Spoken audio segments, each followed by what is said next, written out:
ចឹងខ្ញុំណែនាំពីវិធីខ្លះក្នុងការប្រើប្រាស់កាមេរ៉ាឡានរបស់យើងបាទសម្រាប់កាមេរ៉ាប្រភេទនេះបាទយកដាក់ឡានក៏បានផាសាប់ក៏បានណាបាទអញ្ចឹងជាដំបូងបាទបងប្អូនបាទបញ្ចូលភ្លើងមកបាទហើយនេះយើងតជាមួយនឹង USB បាទរបស់ឡានយើងក៏បានបាទឬក៏ដុំកន្ទុយបារីក៏បានណាបាទអញ្ចឹងបងប្អូនដោតមកបាទដោតដុំកន្ទុយបារីឬក៏ USB របស់យើងមកបាទចូលមកភ្លើងណាបាទចូលភ្លើងពេលដំណើរការបែបនេះហើយបាទអញ្ចឹង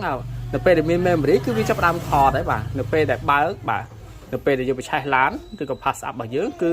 កាមេរ៉ាវាចាប់ផ្ដើមដើរហើយដំណើរការថតតែម្ដងណាបាទអញ្ចឹងបើសិនចង់ឈប់បងប្អូនជួយអូខេវិញមកបាទចុចអូខេនេះណាបាទអូខេនេះបាទចុចអូខេដើម្បីបញ្ឈប់ការថតណាបាទឈប់បាទបន្ទាប់ពីបញ្ឈប់ការថតហើយបាទបងប្អូនចុចអក្សរ M នេះណាបាទអក្សរ M នេះបាទមនុយនេះបាទដើម្បីចូលមកបាទកន្លែងបាទថតរូបភាពណាបាទនេះយើងចុចមួយមកកន្លែងថតរូបភាពណាជឿយើងអាចធ្វើការថតរូបភាពបានបាទ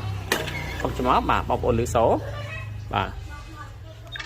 បាទលឺសូថតណាបាទសម្រាប់កម្រិតរូបភាពទាំងវីដេអូទាំងរូបភាពគឺច្បាស់ណាបាទដូចបងប្អូនបានឃើញណានៅក្នុងវីដេអូនេះបាទអញ្ចឹងបន្តមកទៀតបាទបងប្អូនចុចអក្សរ M នឹងទៀតបាទចុចអក្សរ M នឹងទៀតដើម្បីទៅដល់កន្លែងវីដេអូនិងរូបភាពដែលយើងបានថតណាបាទនេះគឺដៃរបស់ខ្ញុំបាទអញ្ចឹងវីដេអូរូបភាពដែលយើងបានថតគឺនៅទីនេះណាអញ្ចឹងបងប្អូនចុចប៊ូតុងនេះបាទប៊ូតុង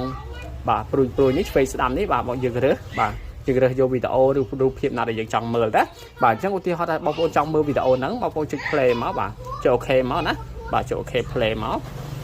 បាទនេះបាទអញ្ចឹងវីដេអូគឺដំណើរការណាបាទនេះគឺវីដេអូដែលខ្ញុំបានថតបាទកម្រិតគុណភាពដូចបងប្អូនបានឃើញណាបាទកម្រិតគុណភាពគឺ Full HD ច្បាស់ល្អណាបាទអញ្ចឹងវីដេអូនេះគឺបង្ហាញបែបនេះបាទអញ្ចឹងនេះជាវីដេអូដែលយើងបាន play បាទឧទាហរណ៍ថាមានបញ្ហាអីកើតឡើងករណីអីកើតឡើងអបតវហេតុអីកើតឡើងបងប្អូនអាចធ្វើការ play ត្រឡប់ថយក្រោយបានណាយើងអាចមើលវីដេអូសារឡើងវិញបានឬវីដេអូដែលយើងបានថតមុនណាបាទអញ្ចឹងយើងចង់បញ្ឈប់វិញយើងចុចអូខេវិញណាបាទចុចអូខេវិញបាទអញ្ចឹងយើងអាចរើសវីដេអូណាយើងមើលវីដេអូណាដែលយើងចង់គឺអញ្ចឹងតិន្នន័យវានៅក្នុងនឹងទាំងអស់ណាបាទទាំងមុខទាំងក្រោយបាទថតច្បាស់ទាំងមុខទាំងក្រោយណាបាទនេះគឺដៃរបស់ខ្ញុំទេបាទ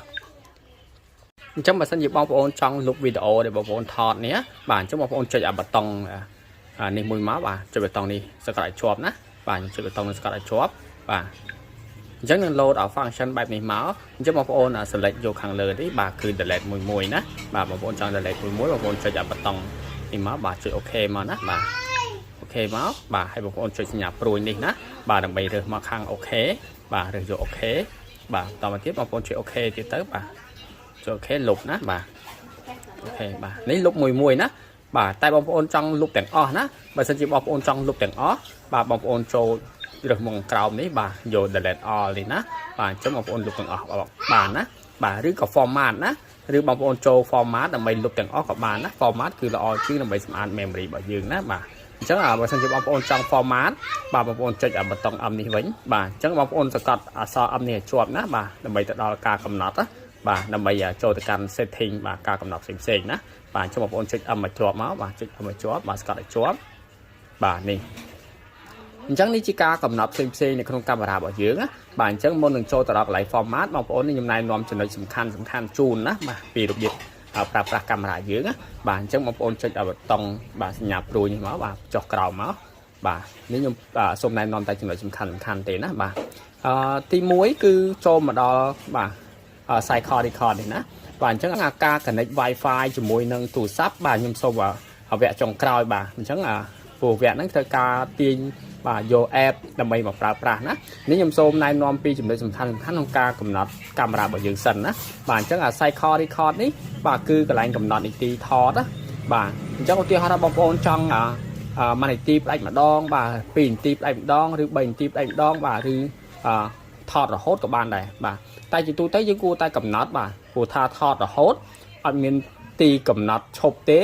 ធ្វើឲ្យនីតិវែងបាទនីតិវែងពេកគឺទី1ពិបាកមើលបាទទី2គឺពិបាកដោនណាបើមេធំពេកគឺយើងពិបាកដោនចេញណាបាទយើងពិបាកក្នុងការដោនចេញបាទអញ្ចឹងជាការល្អបងប្អូនយក1ឬ2បាទឬ3បានទេណាបាទ1 2 3អញ្ចឹងណាបាទទូទៅបាទជាទូទៅបងប្អូនយក2ទៅបាទជាអូខេបាទអញ្ចឹងរាល់ពេល2នាទីគឺផ្ដាច់ម្ដងណាបាទរាល់ពេល2នាទីគឺផ្ដាច់ម្ដងបាទអញ្ចឹងចុចមកក្រោមទៀតwhite balance នេះគឺកន្លែងកំណត់ពន្លឺបងប្អូនណា បាទអញ្ចឹងជាទូទៅបាទយើងយកអូតូទៅដើម្បីឲ្យវាប្រែប្រួលតាមភាពជាក់ស្ដែងណាបាទតែបងប្អូនចង់ពលឺក្រាស់បាទបងប្អូនយក sunlight អីមកបាទឬយកក្រោមមានពលឺស្រាលអីចឹងណាបាទអញ្ចឹងជាទូទៅបងប្អូនយកអូខេយកអូតូសិនទៅណាបាទអញ្ចឹងមកក្រោមទៀតបាទមកក្រោមទៀតបាទមកក្រោមទៀតតូរីអូនេះបាទគឺកន្លែងកំណត់ការថតសំឡេងណាបាទអញ្ចឹងបងប្អូនចុចចូលអូខេបាទបងប្អូនយក on គឺយើងថតឲ្យស្រូបសំឡេងបាទបងប្អូនយក off គឺថតដោយមិនស្រូបសំឡេងណាបាទតែយើងយក on ទៅបាទតមកទៀតបាទចូលមកក្រោមទៀតបាទ time setting នេះគឺកន្លែងសេរីបាទបើសិនជាថ្ងៃខែម៉ោងខុសអីបងប្អូនអាចចូលសេរីកន្លែង time setting នឹងបានណាបាទនេះបាទ time setting បាទក្រោមទៀតនេះគឺភាសាណាបាទបើសិនជាបងប្អូនចង់ដូរភាសាទៅ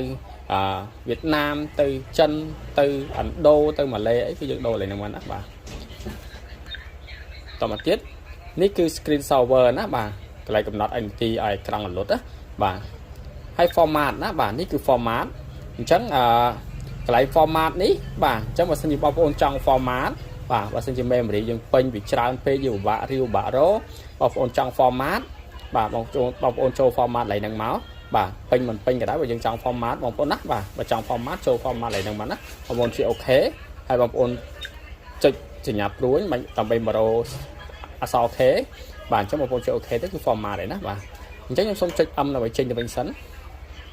បាទអញ្ចឹងការណែនាំមានតែប៉ុណ្្នឹងហើយបើសិនជាបងប្អូនចង់ connect ជាមួយនឹងទូរស័ព្ទណាបាទនេះដល់វគ្គ connect ជាមួយទូរស័ព្ទបាទបើសិនជាបងប្អូនចង់ connect ជាមួយនឹងទូរស័ព្ទបងប្អូនចុចប៊ូតុងបាទ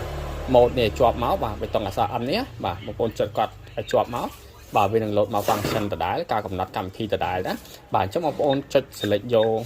ពាក្យថា Wi-Fi info នេះមកបាទអញ្ចឹងបងប្អូនចុច OK ណាបាទអញ្ចឹងមកដល់កន្លែងនេះបាទមកដល់កន្លែងនេះបងប្អូនត្រូវប្រកាសថាបងប្អូនបានទាញយក app នេះរួចរាល់ណាបាទតែបើសិនជាបងប្អូនមិនទាន់ទាញទេបងប្អូនមើលกระดาษណែនាំណា